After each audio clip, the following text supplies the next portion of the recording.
Radio Syiar Tauhid Aceh 96,1 FM. Sahabat berbagi ilmu Islam.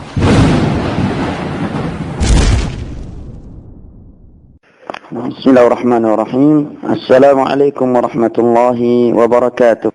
Ikhwani wa akhwati al-kiram rahimani wa rahimakumullah. Kita masih dalam bab pembatal-pembatal puasa.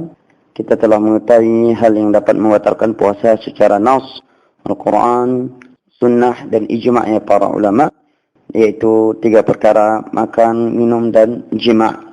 Berikut ini beberapa hal yang itu merupakan percabangan dari hal itu. Apa hukum menggunakan al-bakhakh? Al-bakhakh itu obat semprotan bagi orang yang asma. Orang yang sedang kambuh asma, bolehkah bagi dia menyemprot obat tersebut di hidungnya? Tentunya kalau masalah boleh, jelas bagi kita semua karena itu obat. Namun pertanyaannya, apabila dia menggunakannya, apakah itu dapat membatalkan puasa ataukah tidak? Jawabannya dijawab oleh Syekh Muhammad bin Shalih Al-Utsaimin pada Fatawa Ramadan jilid kedua halaman 531 hingga 532. Kata beliau, isti'malu hadzal bakhakh jaizun lis-sha'imi sawa'un kana shiyamuhu fi Ramadan am fi ghairi Ramadan. Menggunakan bakhakh itu obat semprotan bagi orang yang sedang kambuh asma supaya jalan pernafasannya, supaya lancar pernafasannya. Kata beliau, jaizun, boleh bagi orang yang berpuasa, baik puasanya di bulan Ramadan ataukah di luar bulan Ramadan.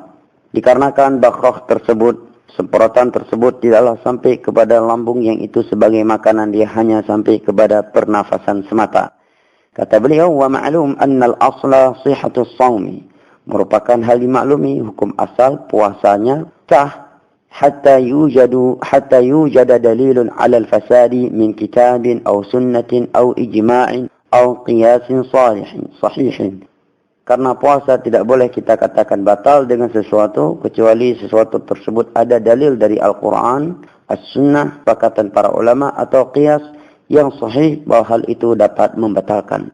Di sini dalam masalah bakhakh ini secara dalil Al-Quran tidak ada, dalil hadis tidak ada, kesepakatan para ulama pun tidak ada.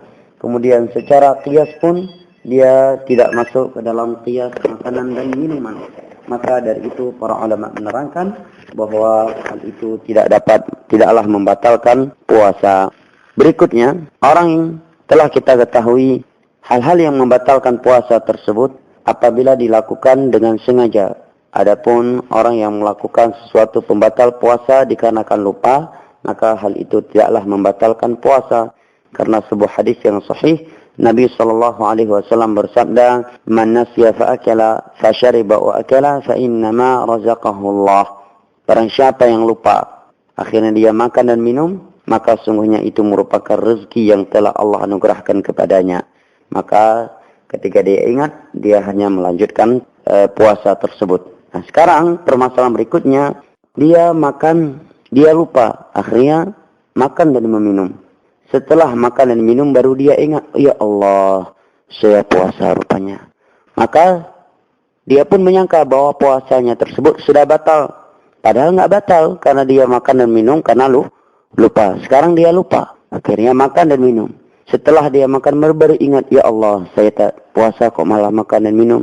Akhirnya dia pun menyangka kayaknya puasa saya sudah batal. Kemudian maka dia pun menyengajakan makan dan minum setelah itu. Apakah ini dapat membatalkan puasa ataukah tidak? Saya kira dapat dipahami ya. Ini kondisi yang berbeda dengan yang pertama tadi.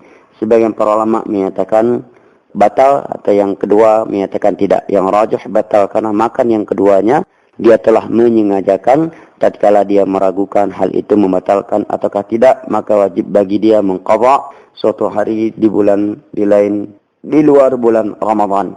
Hal ini dapat dilihat di dalam kitab Al-Insaf, Syarh Al-Mumti dan Fathul Bari yang dikarang oleh Al-Imam Ibn Rajab. Permasalahan berikutnya, orang yang sedang berpuasa tiba-tiba mulutnya dimasuki oleh lalat atau dimasuki oleh debu, maka apakah batal puasanya ataukah tidak? Al-Imam Ibn Hajar menyatakan bahwa Al-Imam Ibn Munzir menukilkan kesepakatan para ulama bahwa hal ini tidak dapat membatalkan. Kenapa? Karena Allah berfirman di dalam surat Al-Ahzab, ayat kelima, walakin ma ta'ammadat qulubukum. Dosa itu adalah tatkala kalian melakukan perkara yang tidak boleh karena kesengajaan, bukan karena tidak sengajaan.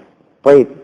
Berikutnya, orang yang tidak tahu hukum makan dan minum, atau ini hal yang ma'ruf, orang yang dipaksa untuk melakukan hal-hal yang dapat membatalkan puasa. Misalkan dia dipaksa untuk memakan atau meminum, atau seorang wanita yang diikat kemudian dia diperkosa oleh manusia, atau dia sedang tidur kemudian diperkosa oleh seorang lelaki, apakah ini dapat membatalkan puasanya ataukah tidak? Mari kita dengar jawaban dari Al-Imam Nawawi dari kitabnya Al-Majmu' jilid ke-6 halaman 324. Kata beliau, idza fa'ala bihi ghairuhu al-muftir غير المفطر بأن أوجر الطعام قهرا أو أسعط الماء وغيره أو ربطت المرأة جمعت نائمة فلا فطر في كل ذلك. Apabila seseorang dipaksa, di mana minum dan makan itu dipaksa dimasukkan ke dalam mulutnya, atau seorang wanita diikat kemudian diperkosa, atau dia diperkosa dalam keadaan tidur, maka kata beliau fala fitra fi kulli dhalik. Hal itu tidaklah membatalkan puasa mereka karena hal itu dilakukan dalam keadaan terpaksa. Ya, dipaksa. Allah berfirman di dalam surat An-Nahl ayat 106, illa man ukriha wa qalbuhu mutmainnun bil iman. Tatkala Allah menerangkan orang-orang yang mengucapkan kalimat kufur karena terpaksa, Allah menyatakan kecuali orang yang dipaksa dan hatinya penuh dengan ketenangan, dengan keimanan. Di dalam sebuah hadis Nabi SAW bersabda, Inna Allah tajawaza an ummati al-khata' wal nisyan wa mastukrihu alaih. Allah memaafkan umatku dalam 3 perkara. Al-khata', kesalahan karena tidak tahu. Wal nisyan, lupa. Dan yang ketiga, karena mereka dipaksa di dalam melakukannya. Naam. Maka barang siapa yang dipaksa untuk makan dan meminum, atau wanita diperkosa, maka hal itu tidaklah dapat membatalkan puasanya. Para ulama menyebutkan bahawa dalam masalah paksaan itu ada syarat-syaratnya. Kapan dengan paksaan tersebut seorang apabila melakukannya dia tidak berdosa? Syarat yang pertama, orang yang memaksa tersebut memang orang yang mampu untuk merealisasikan ancamannya. Ya, maka kalau yang mengancamnya misalkan anak kecil umur 5 tahun, dia bilang, "Pak, kalau enggak buka saya tusuk bapak pakai pisau." Maka ini bukanlah paksaan dan ancaman yang teranggap, karena orang yang mengancam dia bukanlah orang yang mampu untuk merealisasikan apa yang dia ancam. Syarat yang kedua, orang yang dipaksa tersebut memang dia tidak mampu melakukan bela diri. Ya, dia tidak mampu berlari, di mana kalau dia melawan, dia akan terancam nyawanya atau kehormatannya. Syarat yang ketiga, bahwa bentuk ancaman tersebut suatu yang disegerakan dan dia memprediksi bahwa kalau dia tidak melakukannya, maka orang yang memaksa tersebut akan merealisasikan akan ancamannya. Maka dari itu kata para ulama, kalau ancamannya, Pak, buka puasa hari ini, kalau enggak saya bunuh besok, maka ini tidak teranggap paksaannya. Kenapa? Karena masih ada waktu untuk dia bisa berlari, di mana ancaman tersebut tidak seketika. Syarat keempat, syaratnya di mana kalau dia melakukan apa yang dipaksa, dia akan bisa lolos dari ancaman tersebut, ancaman dari pembunuhan. Tetapi kalau rupanya setelah dia melakukannya juga tetap dibunuh, maka tidak boleh dia melakukannya. Syarat yang kelima, dia melakukannya, ketika dia melakukannya dalam keadaan dipaksa, maka hatinya tidak boleh berpaling, akhirnya malah di pertengahan perbuatan tersebut dia malah menginginkan dan rela dengan perbuatan tersebut. Contohnya, ketika dia dipaksa untuk berzina, awal-awal ini dia merasa dipaksa, namun tatkala pertengahan perbuatan tersebut, na'udzubillah, dia malah menginginkan perbuatan tersebut, maka ini tidak dianggap orang yang dipaksa. Ini permasalahan. Sebuah permasalahan berikutnya, dia lupa, akhirnya dia menjimai istrinya. maka apa yang wajib baginya? Di sini ada 3 pendapat. Pendapat yang pertama menyatakan dia wajib mengqadha, dia memang tidak berdosa tetapi dia wajib mengqadha puasa tersebut. Pendapat yang ketiga, dia wajib mengqadha dan membayar kafarah. Kafarah puasa 2 bulan berturut-turut. Ya. Puasa 2 bulan berturut-turut atau memberi makan kepada orang miskin sebanyak 60 atau dengan membebaskan 1 budak. Pendapat yang ketiga, tidak ada kewajiban apapun atasnya. Dia tidak wajib mengqadha dan dia juga tidak wajib membayar kafarah dan juga tidak wajib baginya untuk tidak ada dosa baginya.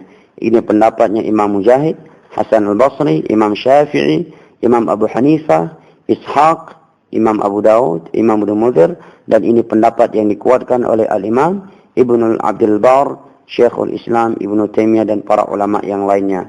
Apa alasannya? Karena dia melakukannya dalam keadaan lupa, sebagaimana Rasulullah telah memaklumi orang yang makan dan minum dalam keadaan lupa, dan telah kita dengar ayat-ayat dan hadis-hadis di atas tadi. Pemaafan Allah Jalla wa'ala untuk hamba-hambanya yang melakukan perkara yang haram dikarenakan lupa. Berikutnya seorang, atau kita cukupkan sampai di sini. Mudah-mudahan bermanfaat. Wassalamualaikum warahmatullahi wabarakatuh. اسمعوا إذاعة شعار التوحيد أجيه 96.1 FM لانتشار علم الكتاب والسنة على فهم السلف الصالح.